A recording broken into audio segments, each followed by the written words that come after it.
Breaking news. हिंगोलीत मध्यरात्री भूकंपाचे धक्के. नागरिकांमध्ये भीतीचे वातावरण.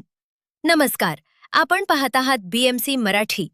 आज पहाटे 1:07 हिंगोली जिल्ह्यात भूकंपाचे धक्के जाणवले.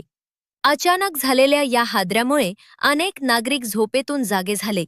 काही ठिकाणी घरातील पंखे, भांडी आणि खिडक्या हलल्याचे नागरिकांनी सांगितले. धक्के जाणवताच अनेकांनी सुरक्षिततेसाठी घराबाहेर धाव घेतली.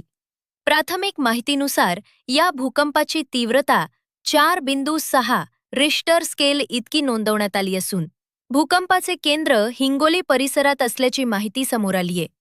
भूकंपाची खोली सुमारे 10 किलोमीटर असल्याचंही सांगितले जात आहे. हिंगोलीसह वसमत, औंढा नागनाथ, कळमनुरी आणि आसपासच्या काही भागातही सौम्य धक्के जाणवल्याच्या माहिती समोर येत आहेत. धक्के काही सेकंदच जाणवले, मात्र त्यानंतर नागरिकांमध्ये भीतीचे वातावरण निर्माण झाले.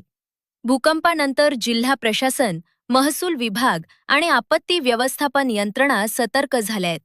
विविध भागातील परिस्थितीची माहिती घेतली जात असून सध्या कोणतीही मोठी जीवितहानी किंवा वित्तहानी झाल्याची अधिकृत माहिती समोर आलेली नाही. प्रशासनानं नागरिकांना आवाहन केलंय की कोणत्याही अफवांवर विश्वास ठेवू नका. अधिकृत माहितीवरच विश्वास ठेवा.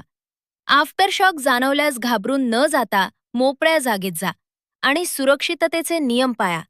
तज्ज्ञांच्या मते भूकंपानंतर काही वेळा सौम्य धक्के पुन्हा जाणवू शकतात. त्यामुळे नागरिकांनी सतर्क राहावे, पण घाबरून जाऊ नये. या घटनेसंदर्भातील प्रत्येक अधिकृत अपडेट आम्ही सर्वप्रथम तुमच्यापर्यंत पोहोचवत राहू. व्हिडिओ आवडला असेल तर लाईक करा, शेअर करा आणि अशाच विश्वासार्ह बातम्यांसाठी बीएमसी मराठी चॅनलला फॉलो करा. धन्यवाद.